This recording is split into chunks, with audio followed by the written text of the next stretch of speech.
Ayan, hello po. Magandang umaga. Magandang gabi ha. Kung nasan panig man kayo ng mundo, yan, sumabit-sabit pa ang ating lalamunan. Pasensya na po ha. At sana po ay nasa ayos kayo ha. Walang sakit, ganyan. Ano? Kung anong oras sa inyo dyan, tanghali, umaga, gabi, no? Ayan, at gagawa naman tayo ng ating reading. Bilisan ko na ha. Kasi may nagagalit sa comment section. Ang dami raw kwento. Okay po. Pasensya naman na po ha. Okay po, kung ayaw nyo sa ating reading, pwede naman po kayong lumipat sa iba po, ha? Okay? Ayan po, ba ano lang po yun. Di ba para kasi tayong ano lang dito, nagkukwentuhan. Gusto ko yung ganun po, ha? Hindi yung ano, antayin nyo na lang kung ano yung ano, tapos sasabihin nyo sa akin. Ano, nag-comment pa, hindi pa, may nag-comment pa. Sorry, hindi para sa akin yan. Para mga ganun yung mga comment no? Kung hindi po para sa inyo, sinasabi ko na, no, this is not a private reading. Okay po, this is a general reading. Okay po, hindi lahat makaka-resonate ha. Take only what resonates, no? Itapon yung hindi sa inyo. Okay. Okay po. Hindi ko po kayo general reading ha. Okay. Ito po, ay sorry, hindi pala ito private reading. Okay, pag private reading yan, magreklamo kayo sa akin na hindi kayo nakaresonate. Okay lang, pero kung ito po, ganito, general reading, kagaya nito, no, walang nagtanong. Ibig sabihin po, this is a general reading. Anybody can resonate ha. Pwedeng ikaw siya, pwedeng hindi ikaw, pwedeng hindi siya. Okay po, yan.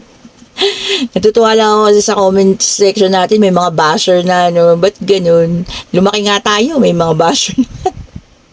Okay po, so meron tayo ditong King of Wands, meron tayong Seven of Swords, meron tayo ditong Nine of Swords, meron tayong The Magician, meron tayong Ten of Swords, Nine of Swords, not Ten of Swords, meron tayong The Star, meron tayong The Justice, meron tayong The Tower. Okay po, so dito na may nakikita tayo isang relationship, ayan, merong ano ha, cheating and deceit na nangyayari, nakakasakit sa isa, ayan no, ito kasi ginagawa naman talaga ng taong ito, no. Kaya lang, itong ating Queen of Wands, saradong isip. Bakit ganun? Ha? Ayan tingnan mo. Inahayaan mo na lang. Okay lang sa'yo na masaktan ka. Ganyan, okay lang sa'yo na merong iba. Alam mo naman na meron, ano? Yun nga, malakas na yung kutob mo na meron. Pero, ano kay bulag ka, hindi mo binubuksan yung mata mo. Kumbaga, sarado yung isip mo. Sinasabi niya sa'yo ng mga tao, eto yan, no. Tingin mo pa rin sa partner mo o boyfriend mo, napakababait niyang tao, ganyan, makatao, ganito, ganun, ano. Pero kitang-kita mo na po Kumbaga, kinlose mo na yung utak mo. Ayaw mong sabihan ka, pero sa gabi, alam mo sa sarili mo yung totoong nangyayari. Okay po, maaring nagkakagusto siya sa kaibigan mo, kamag-anak mo, ayan, meron siyang karelasyon na iba at alam mo na yan ha, or isang taong malapit sa'yo, pero pilit mong pinagtatakpan yung person mo ha. Bakit? Kasi sabi mo nga, sobrang mahal mo. Ay nako. At ang sinisisi mo pa dito, yung third party ha. Ito, tanong ko sa inyo, papaano kung siya yung lumapit doon sa kaibigan mo, kakilala mo? 'Di ba? Kung yung boyfriend mo, yung mismong nakipaggawa o gumagawa ng paraan para maglapit sila. This is cheating. Nakikita niyo yan? Cheating po yan. Ibig sabihin, maaaring siya yung nagsimula. Okay po. And at the same time, ha, sasabihin ko lang po ito, ha, ito kahit masaktan tayo, ha. Papaano kung, sige, sabihin natin, babae or lalaki yung unang lumapit. Pero bakit niya pinatulan? Sa tingin mo, mahal ka niya kasi pumatol siya sa iba. Okay po, greet na ako nito ha. Joke lang po. Ayan kasi nakakapanggigil. Sarado yung isip niya. Ang dami ng red flag. Alam mo na naglolo ko na. Ngayon sinisisi mo lagi yung mga taong nagkakaroon ng karelasyon o nagiging karelasyon ng boyfriend mo. No? Ito, the star, hanggang paghingi ka na lang or paghiling ka na lang na sana magbago siya. Kasi alam mo naman sa sarili mo na talagang siya, cheater. Ayan, mawala yung H ko ha. Okay po na sa isang cheater. O, alam mo, sa sarili mo yan. Okay po. And may justice dito ha. Okay po. Kahit siguro naman hindi ka, sarado mo yung isip mo, no? Makakamit at makakamit mo pa rin yung justice. Okay po. Kasi siguro palagi ko hindi lang din naman ikaw yung niloloko niya. Baka yung maaaring ginugusto niya, no? Or baka nga hindi lang kayo dalawa. Baka meron pang isa. Okay po. And then this is the tower. Hindi na mapipigilan ang pagtatapos ng relasyong ito. Kahit anong gawin mong pagtatakip sa boyfriend mo, kahit yung sabihin mo pa na hindi niya gawain yun, kahit na isarado mo yung utak mo, hindi na po ito mapipigilan. Lalabas at lalabas ang katotohanan, ano? At yun po ang talagang makikita mo, yung totoo po, yung katotohanan. Okay, sa paglabas ng katotohanan na to magiging masakit yan ha. Doble nga yung pain, tingnan mo, meron kang 9 of swords, meron ka pang 10 of swords. Siyempre, kasi sobra-sobra kang nagmahal dun sa tao na yun eh. Okay po, ayan ha. So, alam mo yun, kung ngayon pa lang nakikita mo na yung red flag, huwag ka na magbulag-bulagan ha. Huwag kang mabulag sa pag-ibig ng taong ito. Diba? Mahirap yun eh. Kasi, ang sinisisi mo lagi, yung mga ibang tao, paano naman siya? Di ba, baka hindi lang yun isang beses niyang ginawa, no? Nagkagusto siya sa ibang tao. At behind your back, ha? Ngayon, hindi na kailangan, lantaran na. Di ba? Marami ka nang alam, nabalitaan mo na, nag-imbestiga ka na. Pero at the same time, sinasarado mo yung tenga mo, sinasarado mo yung mata mo, Dahil nga siguro, hinihiling mo na baka sakaling magbago pa. Pero wala na pong pagbabago ang taong cheater. A cheater is always a cheater. Tignan nyo naman. Yung nag-flip agad, 3 of swords. This is a confirmation that there is a third party ongoing po, ha. Ayan. So, napa-English tayo kahit wala yung ating headset. Ayan, heartbreak. Okay. Talagang mawawasak ang puso mo pag nagkataon. Okay? Sabi ko nga dahil sa sobrang pagmamahal, sana lahat marunong yung everything in moderation, kayang kaunti lang, hindi yung bigay-bigay, pero kasi may mga babae talaga, not only babae, pero meron ding mga lalaki na pag nagmahal todo po. May babasa ako sa comment section na ganyan ha. And then meron tayong Ace of Pentacles, Earth sign, yung kanina is an air, ayan. Sabi rito, opportunity, dun ka na lang. New venture, dun ka na lang sa pagbabago ha. Baka may kapalit ng lahat ng mga ito, no? Pagbongga ng karir mo, pag stable ng financial mo. So dun ka na lang. Aanin mo yung taong nandiyan sa tabi mo, pero paulit-ulit ka namang niloloko, di ba? And then meron tayong 10 of Cups, which is a water sign. Ayan. So tagi-tog isa, air, earth, and water. Sabi dito, ito yung pangarap mo. Harmonious relationship. Di ba?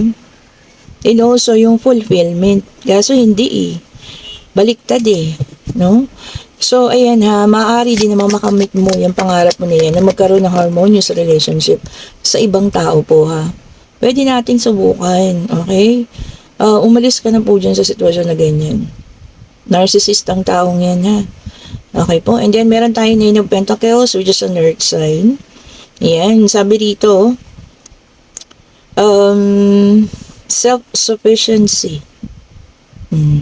Magiging financial independent. Tignan mo yung promise ng baraha sa'yo, ha?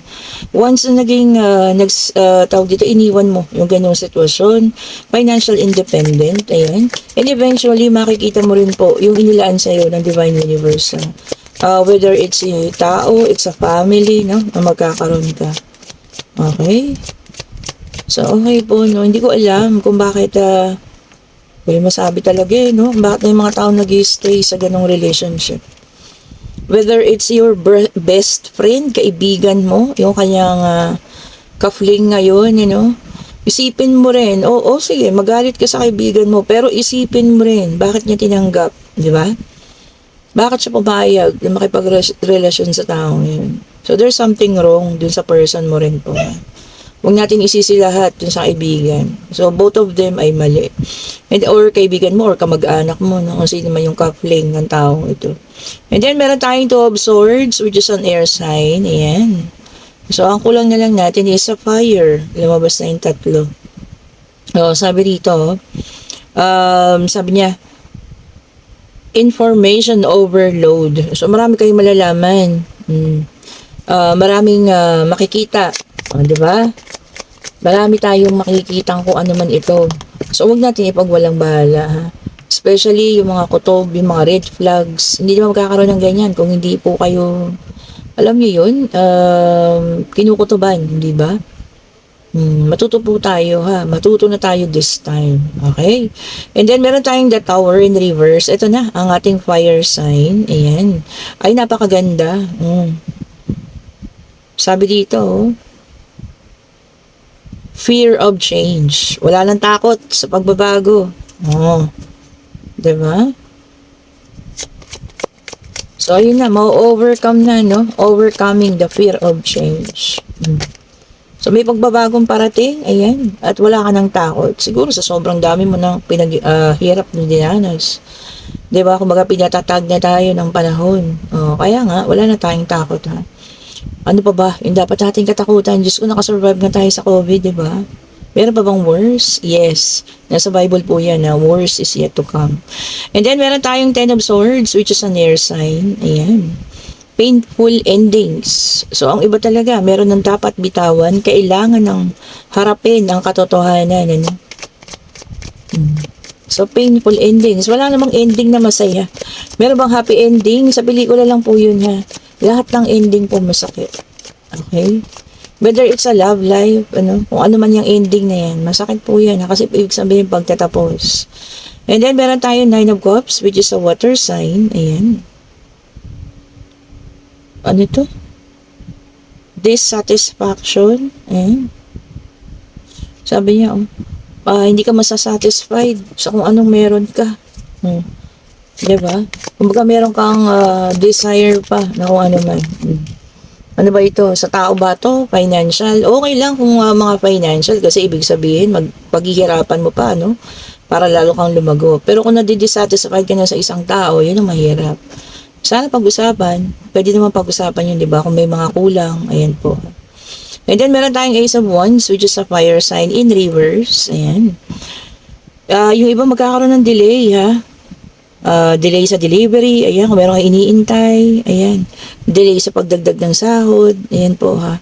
Kalungin niyo po muna, ha? Bago tayo mag-react. Ayan.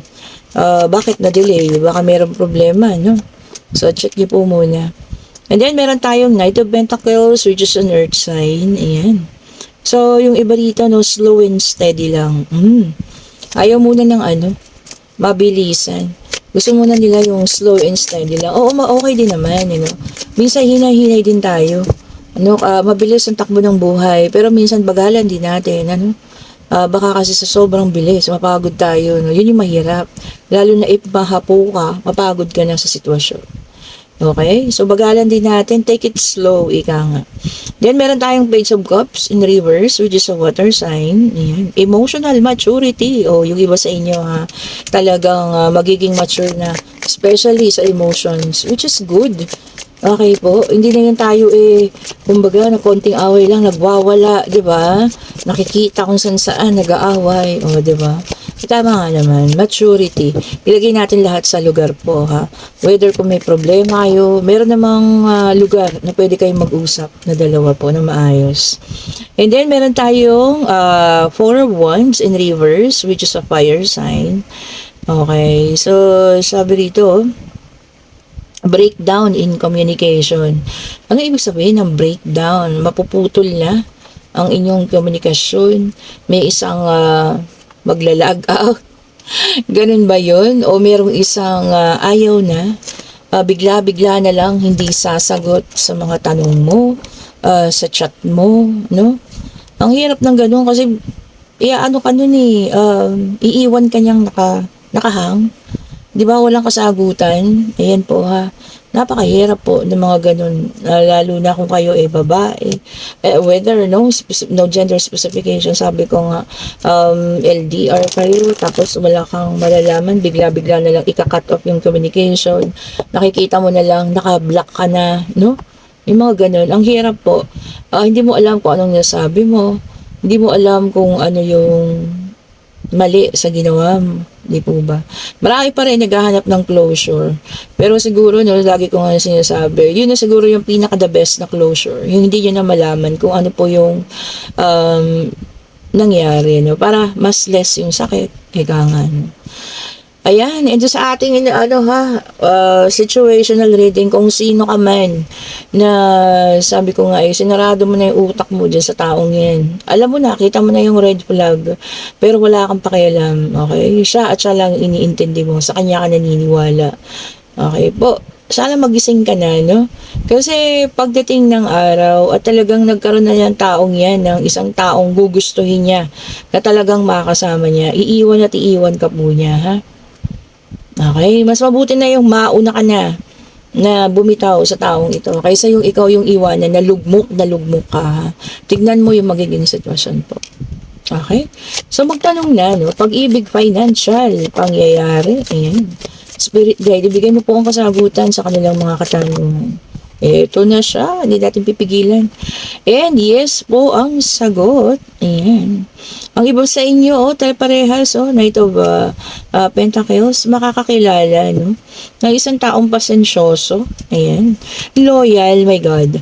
Kahit siguro hindi nakagwapuhan, basta loyal lang, ha? Daming naghahanap niyan ngayon. Napaka-responsible daw. Persistence. Ayun yun nga lang po, may kabagalan. Mabagal kumilos, ganyan, ano. So, okay lang yun.